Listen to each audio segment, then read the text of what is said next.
স্বাগতম আপনাদের সবাইকে। আজ আমি আর আমার স্ত্রী মিলে বেরিয়ে পড়েছি এক অত্যন্ত পবিত্র স্থানের উদ্দেশ্যে, বিখ্যাত রাজরাপ্পা মন্দির। আপনারা হয়তো জানেন, সতীপীঠের অন্যতম একটি গুরুত্বপূর্ণ পীঠ হল এই রাজরাপ্পা। যাওয়ার আগে আমরা দুজনে মিলে নিজেদের কিছু সুন্দর মুহূর্ত ফ্রেমবন্দি করে নিলাম স্টেশনে বসে।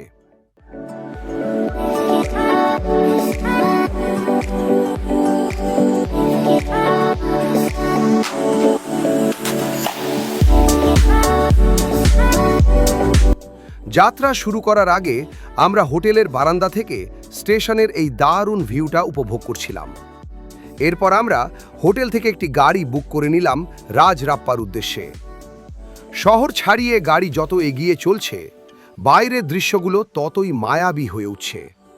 পাহাড়ি রাস্তা আর সবুজের বুক চিরে আমাদের এই যাত্রা সত্যিই মন মুগ্ধকর। গাড়িতে বসে আমরা আরও কিছু সেলফি তুলে নিলাম। দুপাশের এই প্রাকৃতিক সৌন্দর্য দেখতে দেখতে ক্লান্তি যেন নিমেষেই উধাও হয়ে যাচ্ছে। তবে সময়ের সাথে সাথে রোদের তেজ বাড়ছিল, তাই একটু গরমও অনুভব করছিলাম। কিন্তু গন্তব্যে পৌঁছানোর উত্তেজনা আমাদের ক্লান্তি ভুলিয়ে দিয়েছিল। অবশেষে আমরা পৌঁছে গেলাম রাজরাপ্পা মন্দির প্রাঙ্গণে। ভাগ্য ভালো ছিল যে আমরা যখন পৌঁছালাম তখন ভিড় তুলনামূলক কম ছিল।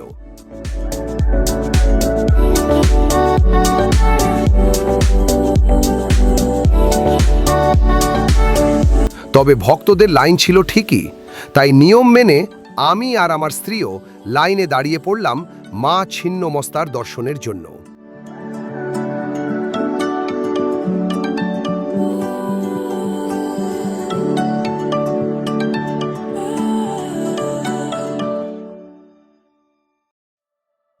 এবার আপনাদের একটা চমৎকার দৃশ্য দেখাই। মন্দিরের ঠিক পেছন দিয়েই বয়ে চলেছে দামোদর নদী। আমরা যেহেতু শীতকালে এসেছি, তাই নদীতে জল এখন কিছুটা কম। তবে এই নদীতে কিন্তু নৌকায় ভ্রমণ বা বোটিং করার ব্যবস্থাও আছে।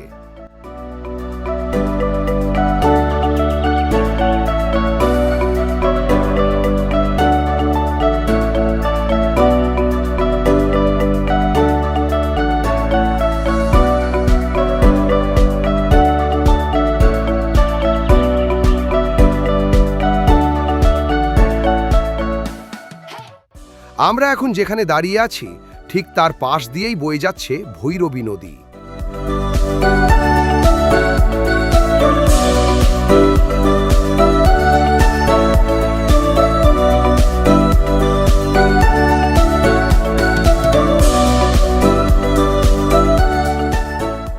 আপনারা দেখতেই পাচ্ছেন, ওই দূরে ভৈরবী নদী ঝর্ণার মতো করে নিচে নেমে দামোদর নদীর সাথে মিলিত হচ্ছে।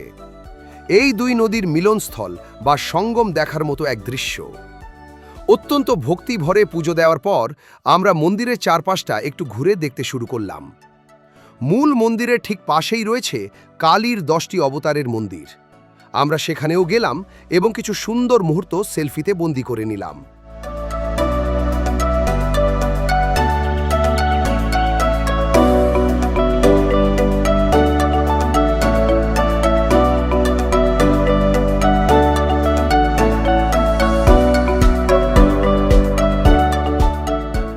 পুজো শেষ করে এবার আমাদের ফেরার পালা। কিন্তু ফেরার পথে আমরা হুট করেই একটা দারুণ প্ল্যান করে ফেললাম। রাঁচির বিখ্যাত চিড়িয়াখানা দেখে যাব। আমরা চলে এলাম ভগবান বিরসা বায়োলজিক্যাল পার্কে। এখানকার এন্ট্রি ফি জনপ্রতি মাত্র 60 টাকা। সত্যি বলতে প্রথমে ভেবেছিলাম আমাদের কলকাতার চিড়িয়াখানার মতোই হয়তো হবে, কিন্তু ভেতরে ঢোকার পর আমার ধারণা একদম বদলে গেল। যত এগোচ্ছি, চারপাশের সবুজ আর প্রাকৃতিক পরিবেশ দেখে মুগ্ধ হয়ে যাচ্ছি। এখানে দূষণ একদম নেই বললেই চলে।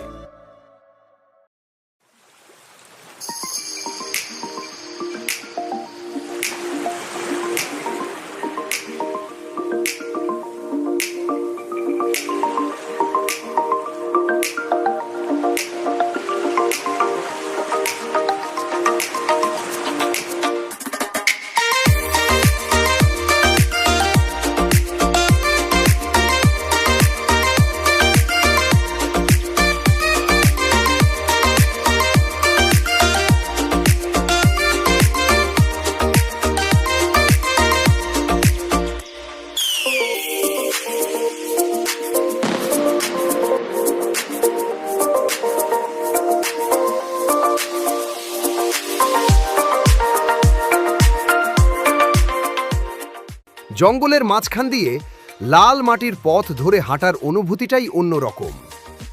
হাঁটতে হাঁটতে আমরা দেখা পেলাম কুমির, কচ্ছপ, বিশালকায় হাতি, রাজকীয় বাঘ আর ভাল্লুক সহ আরও অনেক প্রাণীর। এই বুনো পরিবেশের মাঝে আমরা বেশ কিছু সেলফি আর ছবি তুলে নিলাম। প্রকৃতির এত কাছাকাছি এসে মনটা একদম ফ্রেশ হয়ে গেল।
জঙ্গল ঘোরা শেষ করে এবার আমরা হোটেলের দিকে রওনা হলাম।